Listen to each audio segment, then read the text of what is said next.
association de lentilles. Premièrement, lentilles accolées. Des lentilles ayant un même axe optique sont dites accolées quand elles sont amenées aussi près que possible les unes des autres. Alors, deux lentilles accolées L1 et L2 sont en fait équivalentes à une seule lentille L de centre optique O qui est confondue avec O1 et O2, les deux centres optiques des deux lentilles. La divergence de lentilles accolées en considérant un objet A ayant pour image intermédiaire A1 à travers la lentille L1 et pour image finale A2 à travers le doublet de lentilles accolées L1 et L2. Alors, en écrivant la relation de conjugaison de L1, relation de conjugaison avec origine au centre, elle va s'écrire 1 sur O1 A1 bar moins 1 sur O1 A bar est égal à 1 sur F'1. Celle de la lentille L2 va s'écrire 1 sur O2 A2 bar moins 1 sur O2 A1 bar est égal à 1 sur F'2. Or, L1 et L2 sont accolés, donc O1 et O2 sont confondus avec O. En additionnant ces deux relations, on aboutit à cette relation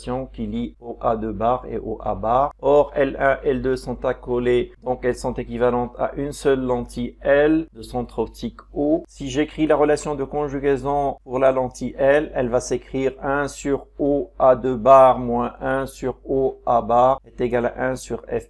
En comparant ces deux relations, on déduit immédiatement que 1 sur F' est égal à 1 sur F'1 plus 1 sur F'2. Autrement dit, la vergence de la lentille équivalente est égale à V1 plus V2.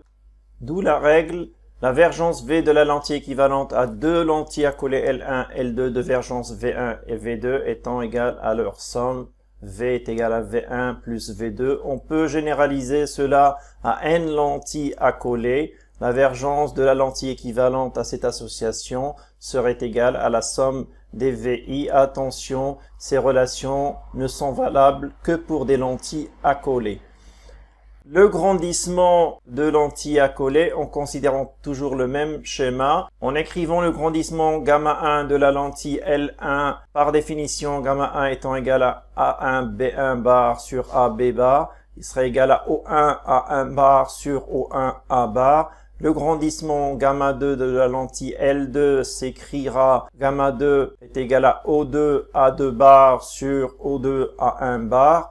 Si j'écris le grandissement de la lentille L, par définition gamma donc est égal à A2 B2 bar sur AB bar, il serait égal à O A2 bar sur OA bar. Or, L1 et L2 sont accolés, donc O1, O2 sont confondus avec O. Le produit des deux première relation vous donne immédiatement gamma est égal à gamma 1 fois gamma 2. Autrement dit, le grandissement de la lentille équivalente est égal au produit des deux grandissements des lentilles accolées. Je peux généraliser cela pour n lentilles accolées. Le grandissement de la lentille équivalente serait le produit des gamma i. Attention, comme tout à l'heure, cette relation n'est valable que pour les lentilles accolées.